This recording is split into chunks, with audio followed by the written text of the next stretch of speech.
Hello friend, स्वागत है आपका अपने चैनल आज क्लास में। आज की इस वीडियो में विज्ञान के काफ़ी महत्वपूर्ण 50 ऑब्जेक्टिव प्रश्न हम आपको बताएंगे। और ये जो 50 ऑब्जेक्टिव प्रश्न है ये आपके फाइनल बोर्ड परीक्षा के लिए काफ़ी महत्वपूर्ण हैं। तो एक भी प्रश्न आप लोग स्किप मत कीजिएगा, वीडियो को प्लीज़ आप लोग शुरू से लेके अंत तक देखिएगा। और चैनल को अभी तक आप सब्सक्राइब नहीं किए हैं तो चैनल को सब्सक्राइब कर लीजिएगा। और सब्सक्राइब करने के बाद एक बेल आइकन आता है तो बेल आइकन को दबा के ऑल पे कर लीजिएगा, ताकि जब भी लाइव क्लास हो तो आपके पास नोटिफिकेशन पहुंचता रहे। तो आइए शुरू करते हैं पहले नंबर प्रश्न से। तो पहला नंबर प्रश्न है कि मैग्नीशियम पाया जाता है। ए ऑप्शन है क्लोरोफिल में, बी ऑप्शन है लाल रक्त में, सी ऑप्शन है वर्णी लवक में, डी ऑप्शन है श्वेत रक्त में। तो यहाँ पे आपको बताना है कि मैग्नीशियम पाया जाता है। तो जो मैग्नीशियम होता है ये क्लोरोफिल में पाया जाता है, इसे आपको याद रखना है। यहाँ पे ए वाला ऑप्शन बिल्कुल ही सही हो जाएगा। आइए देखते हैं अगला प्रश्न, दो नंबर प्रश्न है कि सभी अम्लों में पाया जाता है। ए ऑप्शन है ऑक्सीजन, बी ऑप्शन है हाइड्रोजन, सी ऑप्शन है कैल्शियम, डी ऑप्शन है नाइट्रोजन। तो यहाँ पे आपको बताना है कि सभी अम्लों में पाया जाता है। तो सभी अम्लों में हाइड्रोजन पाया जाता है, इसे आपको याद रखना है। यहाँ पे बी वाला ऑप्शन बिल्कुल ही सही हो जाएगा। आइए देखते हैं अगला प्रश्न, तीन नंबर प्रश्न है कि प्रकाश संश्लेषण की क्रिया में कौन सा गैस बाहर निकलता है। ए ऑप्शन है कार्बन डाइऑक्साइड, बी ऑप्शन है ऑक्सीजन, सी ऑप्शन है क्लोरीन, डी ऑप्शन है हाइड्रोजन। तो यहाँ पे आपको बताना है कि प्रकाश संश्लेषण की क्रिया में कौन सा गैस बाहर निकलता है। तो ऑक्सीजन गैस बाहर निकलता है। यहाँ पे बी वाला ऑप्शन बिल्कुल ही सही हो जाएगा। और प्रकाश संश्लेषण की क्रिया में किस गैस का उपयोग होता है, तो कार्बन डाइऑक्साइड गैस का उपयोग होता है। तो ये भी साथ में आपको याद रखना है। आइए देखते हैं अगला प्रश्न, 4 नंबर प्रश्न है कि कुटपाद किस में पाया जाता है। ए ऑप्शन है पैरामीशियम में, बी ऑप्शन है यूग्लिना में, सी ऑप्शन है अमीबा में, डी ऑप्शन है केंचुआ में। तो यहाँ पे आपको बताना है कि कुटपाद किस में पाया जाता है। तो जो कुटपाद होता है ये अमीबा में पाया जाता है। यहाँ पे सी वाला ऑप्शन बिल्कुल ही सही हो जाएगा। आइए देखते हैं अगला प्रश्न, 5 नंबर प्रश्न है कि ऑक्सीजन की परमाणु संख्या कितना होता है। ए ऑप्शन है 7, बी ऑप्शन है 8, सी ऑप्शन है 9, डी ऑप्शन है 10। तो यहाँ पे आपको बताना है कि ऑक्सीजन का परमाणु संख्या कितना होता है। तो ऑक्सीजन का परमाणु संख्या 8 होता है, इसे आपको याद रखना है। यहाँ पे बी वाला ऑप्शन बिल्कुल ही सही हो जाएगा। आइए देखते हैं अगला प्रश्न, 6 नंबर प्रश्न है कि जब नेत्र लेंस धुंधला या अपारदर्शी हो जाता है तो उसे कौन सा दोष कहते हैं। ए ऑप्शन है दूरदृष्टि दोष, बी ऑप्शन है निकट दृष्टि दोष, सी ऑप्शन है जरा दृष्टि दोष, डी ऑप्शन है मोतिया बिंदु। तो यहाँ पे आपको बताना है कि जब नेत्र लेंस धुंधला या अपारदर्शी हो जाता है तो उसे कौन सा दोष कहते हैं। तो उसे मोतिया बिंदु कहते हैं। यहाँ पे डी वाला ऑप्शन बिल्कुल ही सही हो जाएगा। आइए देखते हैं अगला प्रश्न, 7 नंबर प्रश्न है कि प्रकाश संश्लेषण की क्रिया में किसका उत्पादन होता है। ए ऑप्शन है पानी का, बी ऑप्शन है दूध का, सी ऑप्शन है ग्लूकोज का, डी ऑप्शन है लवक का। तो यहाँ पे आपको बताना है कि प्रकाश संश्लेषण की क्रिया में किसका उत्पादन होता है। तो ग्लूकोज का उत्पादन होता है, इसे आपको याद रखना है। यहाँ पे सी वाला ऑप्शन बिल्कुल ही सही हो जाएगा। आइए देखते हैं अगला प्रश्न, 8 नंबर प्रश्न है कि नर युग्मक कहलाते हैं। ए ऑप्शन है अंडाणु, बी ऑप्शन है वृषण, सी ऑप्शन है शुक्राणु, डी ऑप्शन है इनमें से कोई नहीं। तो यहाँ पे आपको बताना है कि नर युग्मक कहलाते हैं। तो नर युग्मक शुक्राणु कहलाते हैं, इसे आपको याद रखना है। यहाँ पे सी वाला ऑप्शन बिल्कुल ही सही हो जाएगा। आइए देखते हैं अगला प्रश्न, 9 नंबर प्रश्न है कि पौधे के मादा भाग को कहते हैं। ए ऑप्शन है जयांग, बी ऑप्शन है दल पुंज, सी ऑप्शन है पुंकेसर, डी ऑप्शन है दल। तो यहाँ पे आपको बताना है कि पौधे के मादा भाग को कहते हैं। तो पौधे के मादा भाग को जयांग कहते हैं, इसे आपको याद रखना है। यहाँ पे ए वाला ऑप्शन बिल्कुल ही सही हो जाएगा।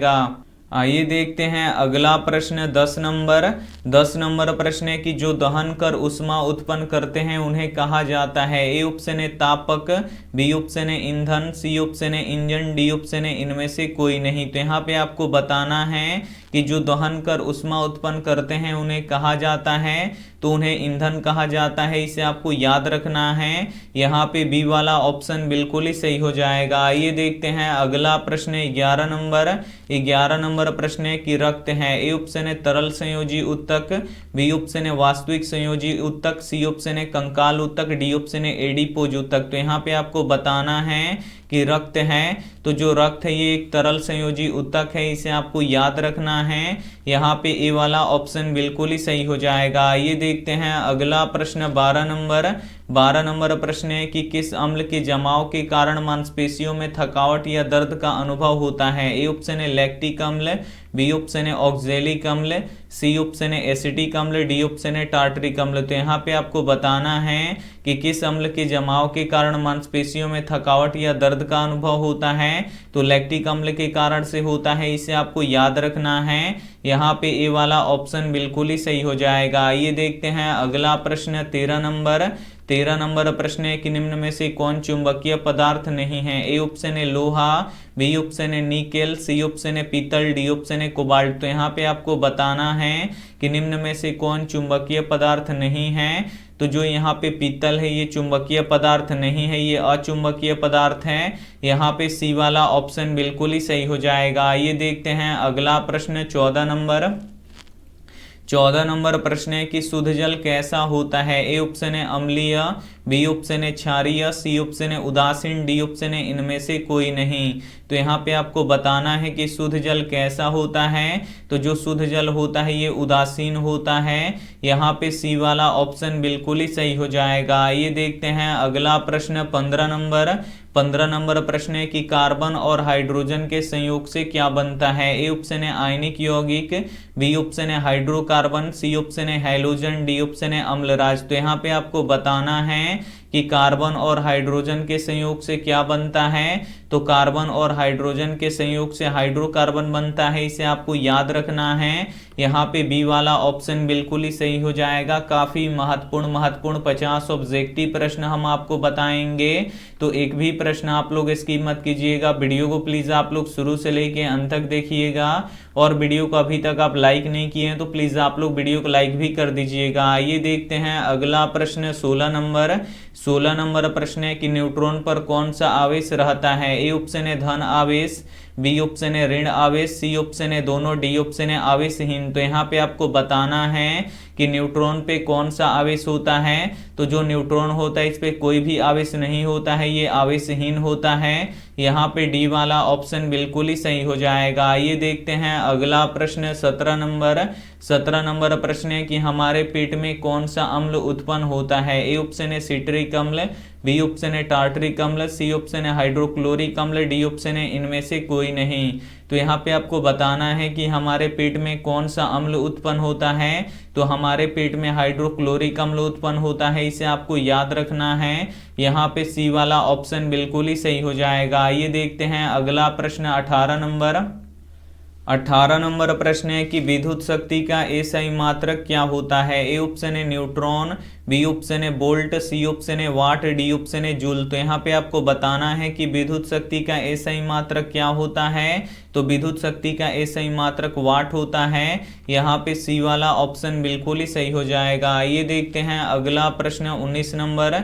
19 नंबर प्रश्न है कि ग्रेफाइट होता है। ए ऑप्शन है विद्युत का सुचालक, बी ऑप्शन है विद्युत का कुचालक, सी ऑप्शन है दोनों, डी ऑप्शन है इनमें से कोई नहीं। तो यहाँ पे आपको बताना है कि ग्रेफाइट होता है। तो जो ग्रेफाइट होता है ये विद्युत का सुचालक होता है। यहाँ पे ए वाला ऑप्शन बिल्कुल ही सही हो जाएगा। ये देखते हैं अगला प्रश्न 20 नंबर।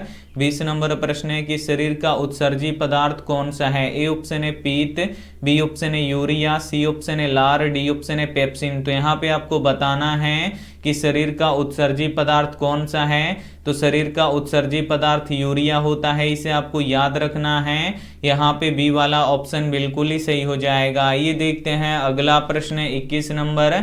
21 नंबर प्रश्न है कि शरीर में ग्वाइटर अथवा घेंघा रोग किसकी कमी के कारण से होता है। ए ऑप्शन है चीनी की कमी से, बी ऑप्शन है आयोडीन की कमी से, सी ऑप्शन है रक्त की कमी से, डी ऑप्शन है मोटापा से। तो यहाँ पे आपको बताना है कि शरीर में गोइटर अथवा घेंघा रोग किसकी कमी के कारण से होता है, तो आयोडीन की कमी के कारण से होता है, इसे आपको याद रखना है। यहाँ पे बी वाला ऑप्शन बिल्कुल ही सही हो जाएगा। ये देखते हैं अगला प्रश्न 22 नंबर। 22 नंबर प्रश्न है कि परिपथ की सुरक्षा के लिए किस युक्ति का प्रयोग होता है। ए ऑप्शन है विद्युत फ्यूज का, बी ऑप्शन है एमीटर का, सी ऑप्शन है वोल्ट मीटर का, डी ऑप्शन है प्रतिरोध का। तो यहाँ पे आपको बताना है कि परिपथ की सुरक्षा के लिए किस युक्ति का प्रयोग होता है, तो परिपथ की सुरक्षा के लिए विद्युत फ्यूज का प्रयोग होता है, इसे आपको याद रखना है। यहाँ पे ए वाला ऑप्शन बिल्कुल ही सही हो जाएगा। ये देखते हैं अगला प्रश्न 23 नंबर।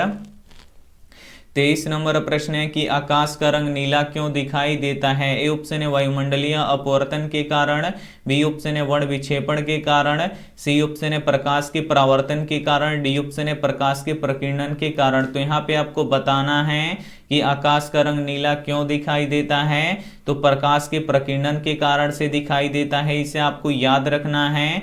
यहाँ पे डी वाला ऑप्शन बिल्कुल ही सही हो जाएगा। ये देखते हैं अगला प्रश्न 24 नंबर। 24 नंबर प्रश्न है कि भोपाल गैस कांड में कौन सा गैस का रिसाव हुआ था। ए ऑप्शन है मिथाइल आइसोसाइनाइड का, बी ऑप्शन है मीथेन का, सी ऑप्शन है ब्यूटेन का, डी ऑप्शन है क्लोरीन का। तो यहाँ पे आपको बताना है कि भोपाल गैस कांड में कौन सा गैस का रिसाव हुआ था, तो मिथाइल आइसोसाइनाइड का हुआ था, इसे आपको याद रखना है। यहाँ पे ए वाला ऑप्शन बिल्कुल ही सही हो जाएगा। ये देखते हैं अगला प्रश्न 25 नंबर। 25 नंबर प्रश्न है कि सिरका में कौन सा अम्ल पाया जाता है। ए ऑप्शन है लैक्टिक अम्ल, बी ऑप्शन है सिट्रिक अम्ल, सी ऑप्शन है एसिटिक अम्ल, डी ऑप्शन है मेथेनोइक अम्ल। तो यहाँ पे आपको बताना है कि सिरका में कौन सा अम्ल पाया जाता है, तो जो सिरका होता है इसमें एसिटिक अम्ल पाया जाता है, इसे आपको याद रखना है। यहाँ पे सी वाला ऑप्शन बिल्कुल ही सही हो जाएगा। ये देखते हैं अगला प्रश्न 26 नंबर।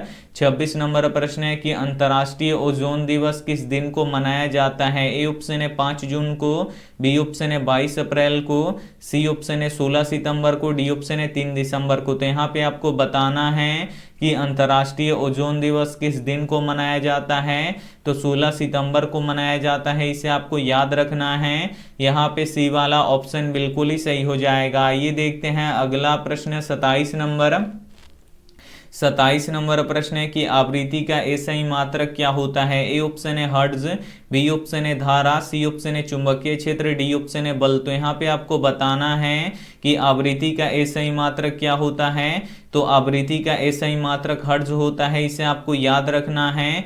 यहाँ पे ए वाला ऑप्शन बिल्कुल ही सही हो जाएगा। ये देखते हैं अगला प्रश्न 28 नंबर। 28 नंबर प्रश्न है कि कोशिका भित्ति किसमें पाया जाता है। ए ऑप्शन है जंतु कोशिका में, बी ऑप्शन है पादप कोशिका में, सी ऑप्शन है जलीय के कोशिका जलीय जीव के कोशिका में, डी ऑप्शन है इनमें से कोई नहीं। तो यहाँ पे आपको बताना है कि कोशिका भित्ति किसमें पाया जाता है, तो जो कोशिका भित्ति होता है ये पादप के कोशिका में पाया जाता है। यहाँ पे बी वाला ऑप्शन बिल्कुल ही सही हो जाएगा। ये देखते हैं अगला प्रश्न 29 नंबर। 29 नंबर प्रश्न है कि यदि किसी विलयन का पीएच मान 0 हो तो उसका विलयन कैसा होगा। ए ऑप्शन है अम्लीय, बी ऑप्शन है क्षारीय, सी ऑप्शन है उदासीन, डी ऑप्शन है इनमें से कोई नहीं। तो यहाँ पे आपको बताना है कि यदि किसी विलयन का पीएच मान 0 हो यानी 0 हो तो उसका विलयन कैसा होगा, तो अम्लीय होगा, इसे आपको याद रखना है। यहाँ पे ए वाला ऑप्शन बिल्कुल ही सही हो जाएगा। ये देखते हैं अगला प्रश्न 30 नंबर। 30 नंबर प्रश्न है कि यदि आपतन कोण I तथा परावर्तन कोण R हो तो निम्न में से कौन सा कथन सत्य है। तो जो आपतन कोण होता है ये परावर्तन कोण के बराबर होता है, तो यदि आपतन कोण I है और परावर्तन कोण R है तो ये दोनों आपस में क्या होगा, बराबर होगा।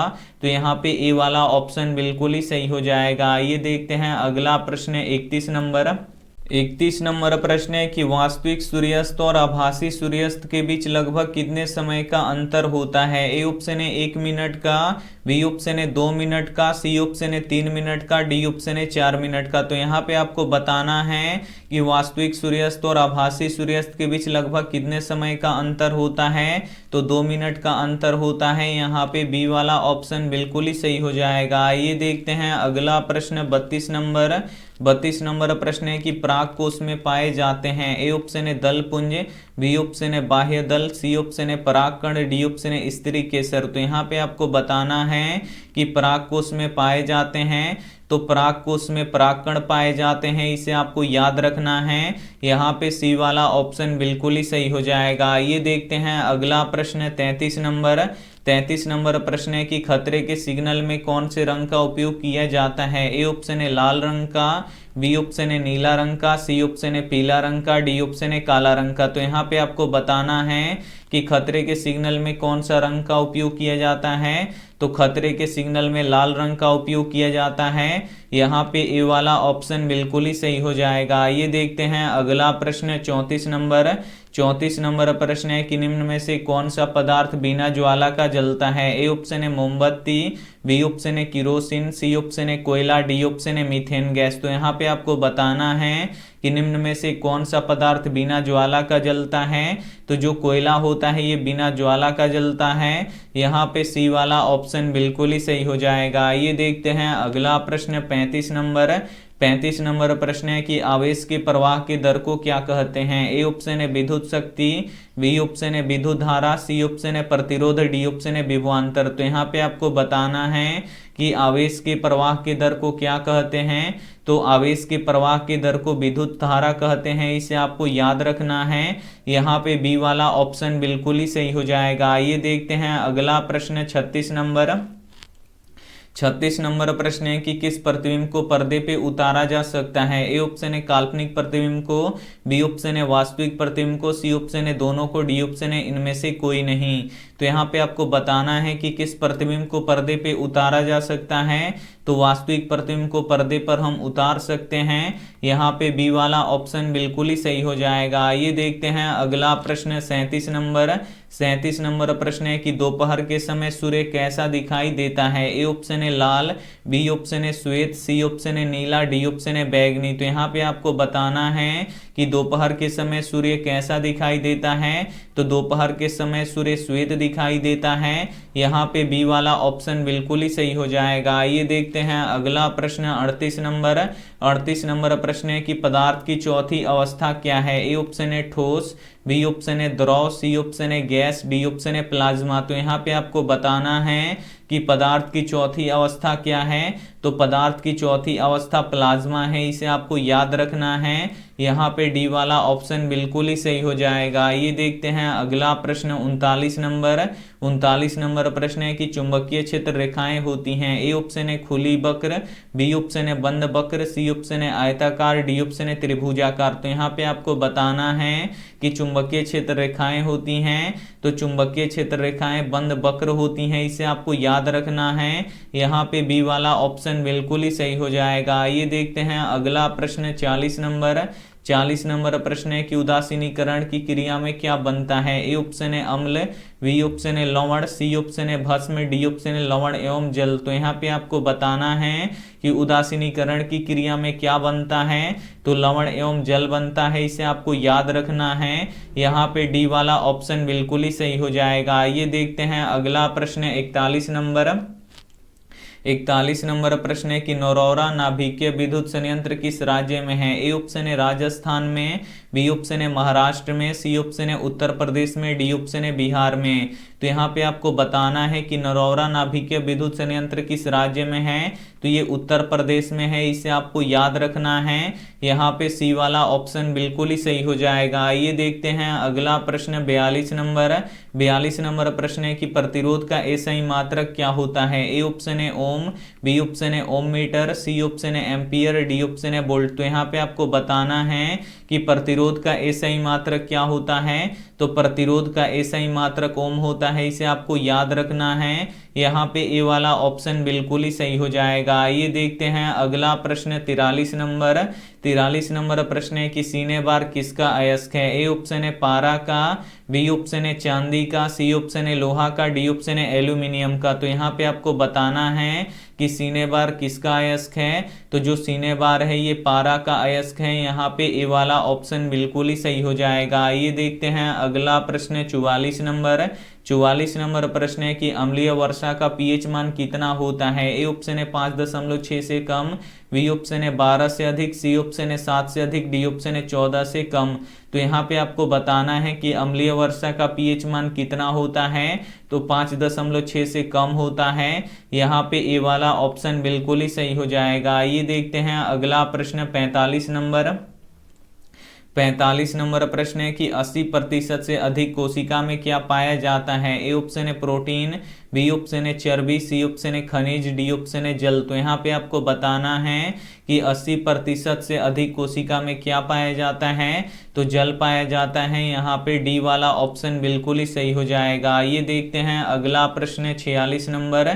46 नंबर प्रश्न है कि किसको पानी में डुबा के रखा जाता है। ए ऑप्शन है फास्फोरस को, बी ऑप्शन है सल्फर को, सी ऑप्शन है आयोडीन को, डी ऑप्शन है सोडियम को। तो यहाँ पे आपको बताना है कि किसको पानी में डुबा के रखा जाता है। तो जो सोडियम, जो फास्फोरस होता है, इसको हम पानी में डुबा के रखते हैं। यहाँ पे ए वाला ऑप्शन बिल्कुल ही सही हो जाएगा। और किरोसिन तेल में सोडियम को डुबा के रखा जाता है, तो ये भी साथ में आपको याद रखना है। आइए देखते हैं अगला प्रश्न 47 नंबर। 47 नंबर प्रश्न है कि मनुष्य के शरीर में कुल कितनी हड्डियां होती हैं। ए ऑप्शन है 206, बी ऑप्शन है 212, सी ऑप्शन है 200, डी ऑप्शन है 202। तो यहाँ पे आपको बताना है कि मनुष्य के शरीर में कुल कितनी हड्डियां होती हैं, तो 206 हड्डियां होती हैं। यहाँ पे ए वाला ऑप्शन बिल्कुल ही सही हो जाएगा। आइए देखते हैं अगला प्रश्न 48 नंबर। 48 नंबर प्रश्न है कि किस रंग का विचलन अधिक होता है। ए ऑप्शन है लाल रंग का, बी ऑप्शन है नीला रंग का, सी ऑप्शन है पीला रंग का, डी ऑप्शन है बैंगनी रंग का। तो यहाँ पे आपको बताना है कि किस रंग का विचलन अधिक होता है, तो बैंगनी रंग का विचलन सबसे अधिक होता है। यहाँ पे डी वाला ऑप्शन बिल्कुल ही सही हो जाएगा। और लाल रंग का कम होता है, तो ये भी साथ में आपको याद रखना है। आइए देखते हैं अगला प्रश्न 49 नंबर।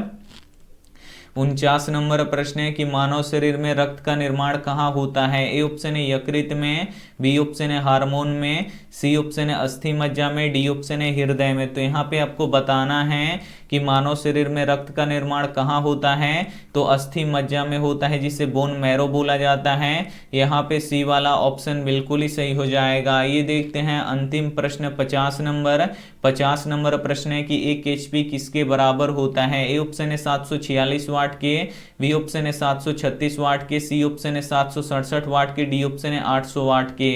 तो यहाँ पे आपको बताना है कि 1 एचपी किसके बराबर होता है, तो 746 वाट के बराबर होता है। इसे आपको याद रखना है। यहाँ पे ए वाला ऑप्शन बिल्कुल ही सही हो जाएगा। विज्ञान के काफी महत्वपूर्ण 50 ऑब्जेक्टिव प्रश्न हम आपको बता चुके हैं। और ये जो 50 ऑब्जेक्टिव प्रश्न है, ये आपके फाइनल बोर्ड परीक्षा के लिए काफी महत्वपूर्ण है। तो इसमें से जो भी प्रश्न आपको याद ना हो, तो प्लीज आप लोग उसे नोटबुक पे लिख के जरूर याद कर लीजिएगा। और ये रहा आपके लिए होमवर्क प्रश्न। इसका जवाब आपको कमेंट बॉक्स में देना है कि भोजन का पूर्ण पाचन कहाँ होता है। ए ऑप्शन है बड़ी आंत में, बी ऑप्शन है छोटी आंत में, सी ऑप्शन है मुख में, डी ऑप्शन है यकृत में। तो यहाँ पे आपको बताना है कि भोजन का पूर्ण पाचन कहाँ होता है। तो जो भी ऑप्शन इसमें से सही लगे आप हमें कमेंट करके जरूर बताइएगा। और वीडियो को लाइक नहीं किए तो प्लीज आप लोग वीडियो को लाइक कीजिए, अपने दोस्तों के पास इस वीडियो को जरूर शेयर कीजिए। और चैनल को अभी तक आप सब्सक्राइब नहीं किए हैं तो चैनल को सब्सक्राइब कर लीजिएगा। Thank you for watching. मिलते हैं अगली वीडियो में, तब तक अपना ध्यान रखिए, मन लगा के पढ़ाई कीजिए। Take care and bye.